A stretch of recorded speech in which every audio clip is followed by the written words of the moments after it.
नमस्कार, मैं हूं शीनम शर्मा और आप देख रहे हैं खबर गर्मा गर्म और मैं हूं आपके साथ चांदनी धवन। सबसे पहले बात कर लेते हैं 3 जून को कानपुर और 10 जून को प्रयागराज में बवाल के बाद आज होने वाली जुमे की नमाज को लेकर यूपी में पुलिस पूरी तरीके से अलर्ट मोड पर है। यूपी के सभी संवेदनशील जिलों में पुलिस को अलर्ट पर रखा गया है। प्रदेश में कानून व्यवस्था बनाए रखने को लेकर वीडियो कॉन्फ्रेंसिंग के जरिए सभी जिलों के डीएम कप्तानों को एसीएस होम अवनीश अवस्थी और डीजीपी डीएस चौहान ने कड़े निर्देश भी दिए हैं। इसके साथ ही कानपुर, प्रयागराज, सहारनपुर समेत कई जिलों में प्रशासन ने खास तैयारी भी की है। 132 कंपनी पीएसी और 10 कंपनी आरएएफ की तैनात की गई है। साथ ही साथ संवेदनशील इलाकों में ड्रोन से निगरानी भी की जा रही है और सीसीटीवी कैमरों से हर गतिविधियों पर भी नजर रखी जा रही है।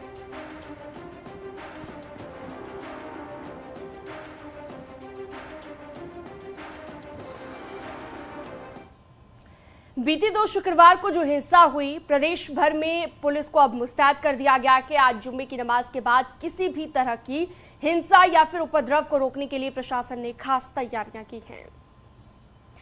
तो वहीं संवेदनशील जिलों में भारी संख्या में पुलिस फोर्स की तैनाती की गई है। 132 कंपनी पीएसी और 10 कंपनी जो है वो आरएएफ की तैनाती की गई है। तो वहीं पुलिस अफसरों को फुट पेट्रोलिंग के लिए निर्देश दिए गए हैं। सोशल मीडिया की निगरानी लगातार की जा रही है।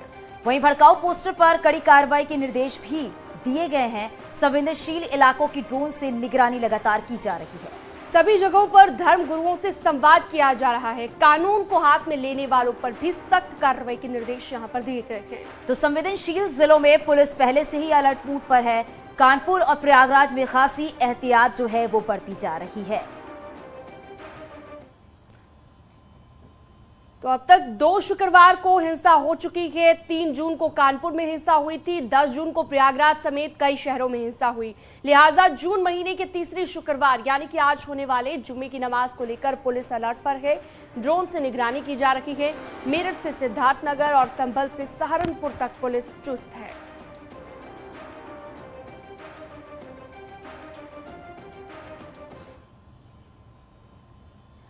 तो जुमे की नमाज के बाद आपको बता दें कि फिर कोई तनाव की स्थिति पैदा ना हो, इसके लिए धर्मगुरुओं से बात की गई है। उन्हें विश्वास में लिया गया है। मुस्लिम धर्मगुरुओं ने नमाजियों से शांति बनाए रखने की अपील की है। साथ ही नमाज के बाद सीधे घर जाने की बात भी लोगों से कही गई है। ये आप तस्वीरें भी देख रहे हैं अलग अलग जिलों की।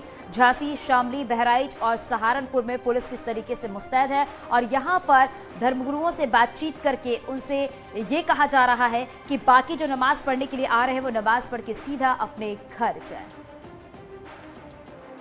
जुमे को लेकर पुख्ता तैयारी की गई है कि कहीं किसी तरह की कोई गड़बड़ी न हो और खास तौर पर ड्रोन कैमरे के जरिए निगरानी की जा रही है। आप देख सकते हैं कि यहाँ पर ये पुलिस के जवान हैं जो कि ड्रोन कैमरे के जरिए बिल्कुल निगरानी कर रहे हैं और पूरे इलाके की ड्रोन कैमरे से तस्वीरें ली जा रही हैं। आप वीडियो देख रहे हैं कि किस तरह से इसको जूम इन जूम आउट कर रहे हैं और तमाम छतों की निगरानी कर रहे हैं, क्योंकि जिस तरह से 10 जून को पत्थरबाजी की घटना को अंजाम दिया गया था तो यहाँ पर भी चेक कर रहे हैं। कहीं पर संदिग्ध लगता है तो ये देखा जाता है, कहीं पत्थर तो नहीं रखे हैं, कहीं किसी प्रकार की प्लानिंग तो नहीं। हम ड्रोन के सहारे सुरक्षा परखी जा रही है।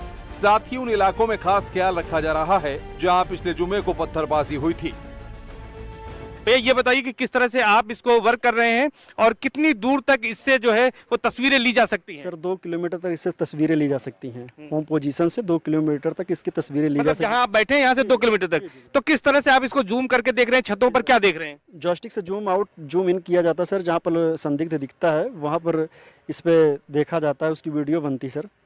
अभी तक कुछ इसमें जो कुछ आप देख रहे हैं उसको रिकॉर्ड भी करते जाते हैं, क्या है जानकारी? जी सर, इसका रिकॉर्ड भी होता है और फुटेज भी, फोटो भी इसकी स्क्रीनशॉट ली जाती है सर। जी, तो अभी तक जो है आप यहाँ 2 किलोमीटर दायरे में जो आपने देखा है, कहीं पर छत पे आपको पत्थर या कोई और चीज नजर आ रही है? जी, हल्की फुल्की जो है वो संदिग्ध है, उसको देखा जाएगा सर। अभी एनालिसिस किया जाएगा, अधिकारियों को बताएंगे। जी, अधिकारियों को सूचित किया जाएगा सर। 10 जून को जिस अटाला इलाके में हिंसा और पत्थरबाजी हुई थी उसी इलाके में एक बार फिर से पुलिस, पीएसी और रैपिड एक्शन फोर्स का जमावड़ा है। जुमे से पहले पुलिस, पीएसी, आरएएफ के जवानों को ब्रीफ किया गया है। हालात बिगड़ने पर कैसे निपटना है इसकी जानकारी अफसरों ने जवानों को दी।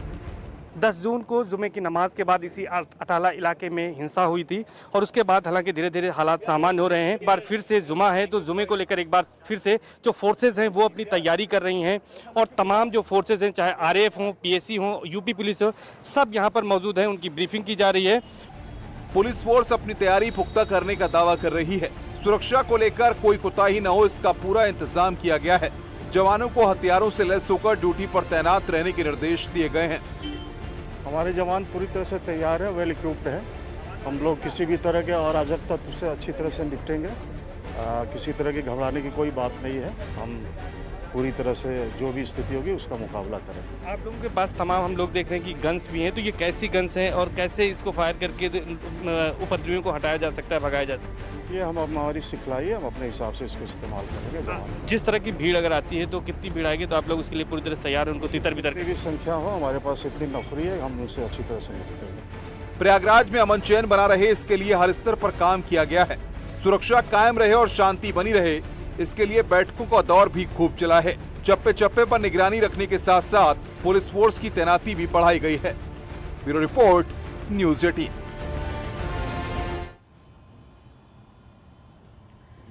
तो जुमे की नमाज को देखते हुए प्रयागराज में भी सुरक्षा के पुख्ता इंतजाम किए गए हैं। कमिश्नर, आईजी, डीएम और एसएसपी खुद पुलिस बल के साथ शहर में फ्लैग मार्च करते हुए नजर आए हैं और इस दौरान उन्होंने स्थानीय लोगों से भी शांति बनाए रखने की अपील की है। साथ ही साथ माहौल बिगाड़ने पर सख्त कार्रवाई की चेतावनी भी दी है। जितने भी सेंसिटिव एरियाज थे, हम लोगों ने काफ़ी बड़ी मात्रा में फोर्स भी लगाई है और हमने 50 सेक्टर्स बना के हर जगह हम लोगों के सेक्टर मजिस्ट्रेट्स हैं, पुलिस ऑफिसर्स हैं, उनके साथ में पर्याप्त फोर्स भी है। इसके अलावा जितने भी यहाँ पेश इमाम है या धर्मगुरु हैं, सबके साथ हमारा लगातार संवाद भी है और सब ने आश्वस्त भी किया कि चीज़ें सारी ठीक है। और आज आपने देखा कि हर जगह मार्केट सारे ओपन रहे, तो चीज़ें ठीक है और हमारी पूरी तैयारी है। सर, ड्रोन से भी निगरानी की जाएगी, कितनी फोर्स लगाई गई, क्या तैयारी? फोर्स हमने काफ़ी बड़ी मात्रा में लगाई है और हम लगातार ड्रोन से भी पूरा अच्छे से मॉनिटरिंग कर रहे हैं हर। तो ये प्रयागराज की बात करते हैं। प्रयागराज समेत प्रदेश के कई शहरों में सावधानी बरती जा रही है। सुरक्षा में कोई कसर ना रहे, इसके लिए तमाम इंतजाम नए सिरे से किए गए हैं। लखनऊ से भी मॉनिटरिंग की जा रही है, साथ ही बड़े अफसरों को हर जिले में अलर्ट रहने के निर्देश दिए हैं। जुम्मे की नमाज के बाद आज किसी तरह की कोई गड़बड़ी ना हो, इसके लिए हर स्तर पर पुख्ता तैयारी का दावा है। तो 32 कंपनी पीएससी तथा 10 कंपनी सीएपीएफ और आरएएफ किट का डिप्लॉयमेंट हुआ है। इसके अतिरिक्त कुछ और भी सुपरवाइजरी अफसर जिले में भेजे जा रहे हैं, जो कि संवेदनशील जगहों पर स्वयं वहां रह के चीज़ों को सुपरवाइज करेंगे।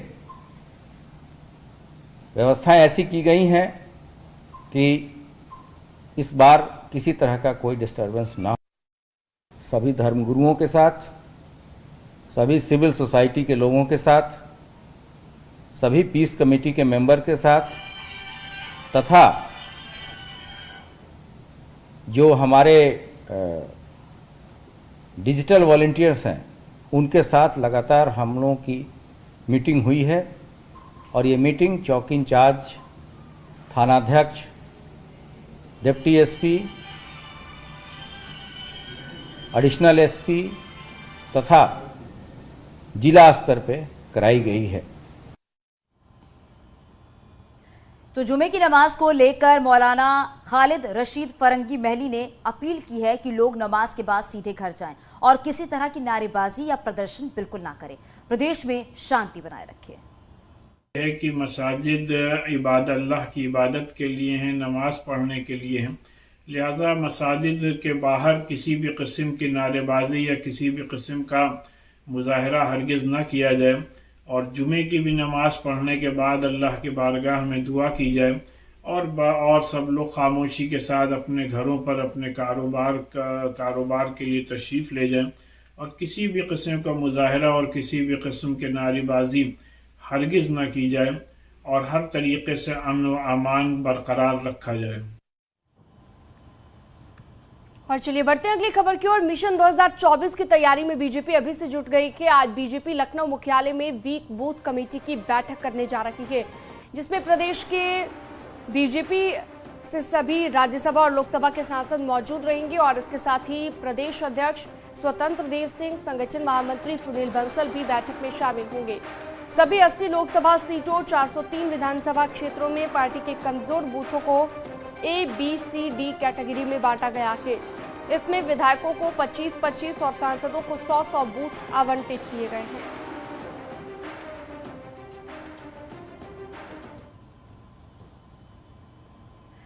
और बात लखनऊ के गुडम्बा की कर लेते हैं। लखनऊ के गुडम्बा इलाके में पुलिस और गौ तस्करों के बीच मुठभेड़ हुई है। मुठभेड़ के दौरान पुलिस ने 4 गौ तस्करों को गिरफ्तार किया है। एक तस्कर के पैर में गोली लगी है, वहीं एक सिपाही भी घायल हुआ है। गुडम्बा में स्कॉर्पियो क्लब के पास ये मुठभेड़ हुई है।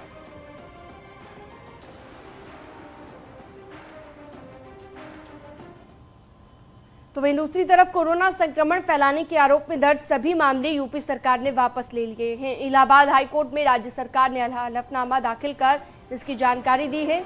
सरकार ने कोर्ट में कहा कि कोरोना महामारी के दौरान कोविड-19 की गाइडलाइन का उल्लंघन करने के आरोप में ये मुकदमे दर्ज हुए थे। इनमें बड़ी संख्या में जमातियों के खिलाफ दर्ज मुकदमे भी शामिल हैं। राज्य सरकार ने हाईकोर्ट में ये जानकारी दानिश और 3 अन्य जमातियों के मामले की सुनवाई के दौरान दी।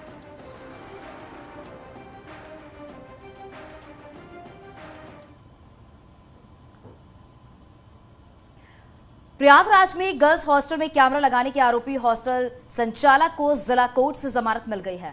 आरोपी आशीष खरे को कोर्ट ने सशर्त जमानत दी है। आशीष खरे पर मोबाइल से छात्रा को अश्लील कमेंट और भद्दी गालियां लिखकर मैसेज भेजने का भी आरोप लगा था। सुनवाई के दौरान कोर्ट ने कहा है कि मामला करीब 6 महीने पुराना बताया जा रहा है और पुलिस जांच में आरोपी और पीड़िता के मोबाइल का कोई रिकॉर्ड नहीं है।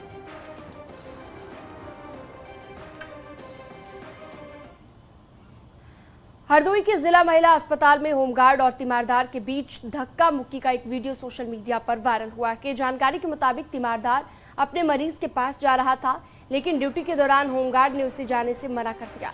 इसी बात को लेकर होमगार्ड और तीमारदार के बीच धक्का मुक्की शुरू हो गई। अस्पताल प्रशासन की ओर से मिली जानकारी के मुताबिक कहा गया है कि तीमारदार नशे की हालत में था। होमगार्ड ने उसे रोका, उसकी कॉलर पकड़ ली, जिस पर दोनों के बीच धक्का मुक्की हुई। वायरल वीडियो की फिलहाल पुलिस जांच कर रही है। एक वीडियो वायरल हुआ है, मेरे संज्ञान में आया है कि महिला हॉस्पिटल में एक होमगार्ड और किसी के साथ हाथापाई हुई है। उसका गंभीरता से जांच की जा रही है और तहरीर मिलने पर आवश्यक कार्रवाई की जाएगी। और चलिए अब आपको बताते हैं, एक पिता अपना पूरा जीवन अपने बच्चों के लिए समर्पित कर देता है। उसका दिल तो बस अपने बच्चों की खुशी में ही खुश होता है। इस बार फादर्स डे पर न्यूज़ 18 लाया है पापा के लिए अपनी फीलिंग्स जताने का एक मौका। थैंक यू पापा, खास आपके लिए फादर्स डे पर आप अपने पापा को गिफ्ट दे सकते हैं, एक स्मार्टफोन। करना बस इतना है कि अपना फोन उठाइए और एक मिस्ड कॉल कीजिए आपकी स्क्रीन पर दिख रहे इस नंबर पर।